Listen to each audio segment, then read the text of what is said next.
राधे राधे दोस्तों। आज मैं आपके साथ डिस्कस करने वाली हूँ मून प्लैनेट।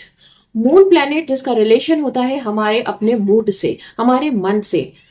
ये प्लैनेट अगर आपकी कुंडली में प्रॉपरली प्लेस्ड नहीं है, अगर ये 6th में, 8th में या 12th हाउस में प्लेस्ड है, अगर ये किसी क्रूर ग्रह के साथ बैठा हुआ है, या अगर ये कंबस्ट है, तो आपको काफी प्रॉब्लम्स, आपके मूड में आप स्विंग होगा, आपको मनी कैश लिक्विड की प्रॉब्लम होगी, आपके मदर का जो स्वास्थ्य है वो ठीक नहीं रहेगा, आपका मदर से रिलेशन ठीक नहीं रहेगा, और इसके अलावा एंजाइटी, डिप्रेशन रहेगा। आपको नींद रात में नहीं आएगी। इंसोम्निया की जो प्रॉब्लम होती है वो भी मून के ठीक ना होने की वजह से होती है। तो दोस्तों, अगर ये सारे सिम्टम आपके हैं या आपके किसी रिश्तेदार के हैं, तो आज मैं आपको इसकी एक ऐसी रामबाण रेमेडी बताऊंगी जिससे कि जिस किसी भी इंसान को ये प्रॉब्लम है वो बिल्कुल जड़ से खत्म हो जाएगी। तो दोस्तों, stay tuned on my channel. और अब तक अगर आपने मेरा चैनल सब्सक्राइब नहीं किया है तो प्लीज उसे लाइक, शेयर और सब्सक्राइब जरूर कीजिए, क्योंकि ये आपके फायदे में है। मैं आपको ऐसी बहुत सारी चीजें बताऊंगी जो कि आपके और आपके बहुत सारे फ्रेंड्स के को बहुत सारी समस्याओं से निकाल सकती है। अगर आप अपनी कुंडली का विवेचन, एनालिसिस मुझसे कराना चाहते हैं तो कोई भी एक क्वेश्चन आप मुझसे पूछ सकते हैं कमेंट सेक्शन में अपना पूरी डिटेल डालकर। ओके, तो आइए सबसे पहले ये देखते हैं कि अगर जो सिम्टम्स मैंने बताए हैं उनमें से कोई भी सिम्टम आपसे मैच करता है तो आपका मून, इसका मतलब है कि वो ठीक नहीं है। तो उसे कैसे ठीक किया जाए? तो कुछ जो नॉर्मल रेमेडीज होती है वो तो अपनी जगह है ही, कि आप दूध से, आप नहाने के पानी में आप दूध मिला के नहा सकते हैं, आप चांदी का टुकड़ा अपने पास रख सकते हैं, या आप राइस का डोनेशन कर सकते हैं, आप सिल्वर में के ग्लास में पानी पी सकते हैं। ये सारी बहुत एक नॉर्मल सी रेमेडी है।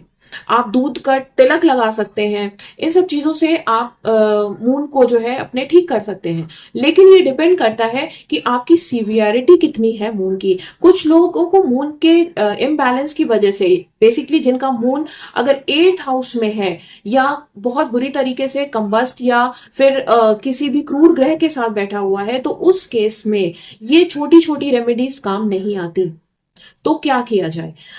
इसके लिए एक ऐसा रामबाण नुस्खा आज मैं आपको बताऊंगी। उसे आप 16 डेज फॉलो करके किसी भी इंसान को बहुत आसानी से उसके इस डिप्रेसिव टेंडेंसी से बाहर निकाल सकते हैं। अगर उसे नींद ना आने की प्रॉब्लम है तो वो भी सॉर्ट आउट हो सकती है।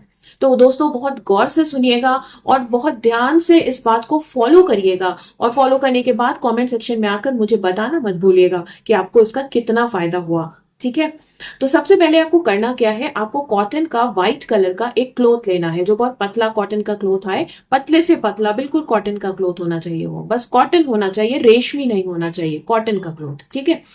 क्योंकि रेशमी जो कपड़ा होता है वो वीनस को रिप्रेजेंट करता है। तो आपको कॉटन का व्हाइट क्लॉथ चाहिए। उसे आप 16 पीसेस में कट कर लीजिए, छोटे छोटे 16 पीसेस में काट लीजिए। आपको उसकी पोटली बनानी है। ठीक है? उसमें आपको 1 चम्मच राइस डालना है।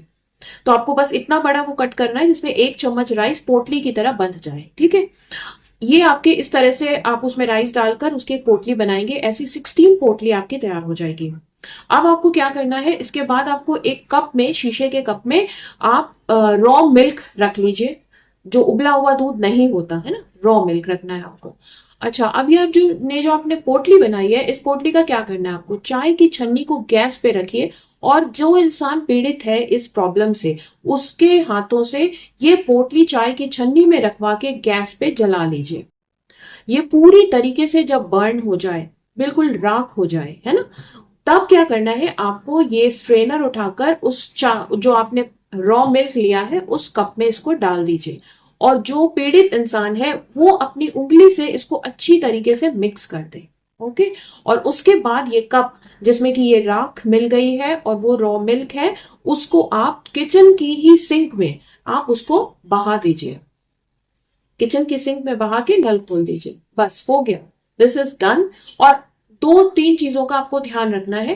पहला तो ये कि आपको रात में दूध कंज्यूम नहीं करवाना है। जो इंसान ये रेमेडी कर रहा है वो रात में दूध या राइस, खीर, इस टाइप की चीजें, मून वाली चीजें कंज्यूम नहीं करेगा। व्हाइट क्लॉथ नहीं पहनेगा। राइट? और इसके अलावा वो दिन में दूध कंज्यूम कर सकता है लेकिन रात में नहीं करेगा। तो ये 2 बातों का वो ध्यान रखिएगा। तो ये रेमेडी इतनी इतनी ज्यादा सटीक और इफेक्टिव होती है कि केवल 2 से 3 दिन यूज करने पर इतना असर दिखता है कि लोगों को लगता है कि 16 डेज तो बहुत लॉन्ग है, इतना तो करके क्या करना, मैं तो ठीक हो गया। लेकिन बेबेयर पूरे 16 डेज आपको इसको फॉलो करना है, इसीलिए आप फर्स्ट डे ही 16 पोटली बना के रख लीजिए, जिससे कि कोई आलस ना आए, क्योंकि हम दवा खाना भूल जाते हैं तब जब हम ठीक रहते हैं, है ना। दवा खाना भी हमें तभी याद रहता है जब हमारी तबीयत खराब होती है। तो पहले ही ये पूरा एक साइकिल है, एक डोज है, वो आपको साइकिल पूरा करना पड़ेगा। अगर आप नहीं करेंगे तो वो फिर कुछ दिन बाद वो प्रॉब्लम वापस से एग्रावेट हो जाएगी। तो इसलिए प्रॉपर पूरा 16 डेज आप इसको फॉलो कीजिए और कमेंट सेक्शन में मुझे जरूर बताइएगा, क्योंकि ये बहुत इफेक्टिव रेमेडी है उन लोगों के लिए जो डिप्रेशन में है या एंजाइटी लेवल जिनका बहुत हाई है या जिनको रात में नींद नहीं आती। बेसिकली ये बहुत ज्यादा सीवियरली जिनका मूड अफेक्टेड है उन लोगों के लिए ये रेमेडी बहुत ज्यादा इफेक्टिव है। तो दोस्तों आज के लिए बस इतना ही। कल फिर मिलेंगे किसी नए टॉपिक के साथ, किसी नई रेमेडी के साथ। तब तक के लिए नमस्कार।